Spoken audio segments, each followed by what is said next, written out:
এবং বিজেপি করার পর বিভিন্ন রকমের অপমান এবং লাঞ্ছনা পেয়েছি এবং তাই বিজেপি দল ত্যাগ করে তীব্রামাত্রা দলে সামিল হয়েছি। আজকে আমরা গাবুসরা ভিলেজ কমিটি এখানে এসে আমরা দেখলাম 23 ফ্যামিলির 111 ভোটার আজকে আমাদের ত্রিপুরা মথায় জয়েনিং করেছে।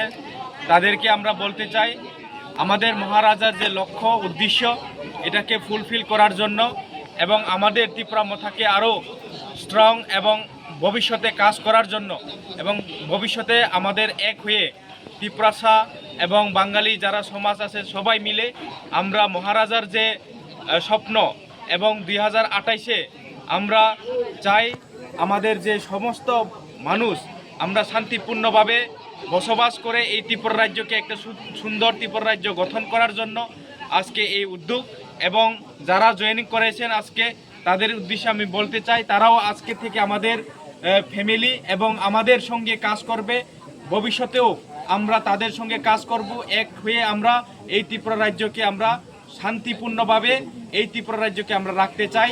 এবং আমরা বলতে চাই যে সমস্ত বর্গের মানুষ আজকে মহারাজাকে বিশ্বাস করছে, কারণ একটাই আমরা দীর্ঘদিন দেখে ত্রিপুরাসা এবং বাঙালিদেরকে ঠকানো হয়েছে, কোনো কাজ করেনি।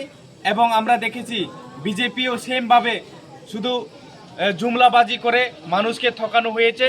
এই কারণে আজকে বুবাগরার পাশে সবাই মানুষ এখনে দ্বারস্থ হচ্ছে এবং বুবাগরার সঙ্গে কাজ করবে বলে তাদের মনের মধ্যে একটা আশা, এবং এই আশা নিয়েই আজকে মহারাজার সঙ্গে যোগদান দিচ্ছেন আমরা ত্রিপুরা মথা।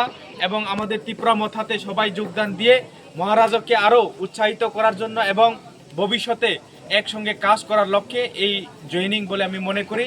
এবং ভবিষ্যতে তারার পাশে আমরা থাকব, সবার পাশে আমরা থাকব। বুবাগরা এটাই চাই সমস্ত বর্গের মানুষ একসঙ্গে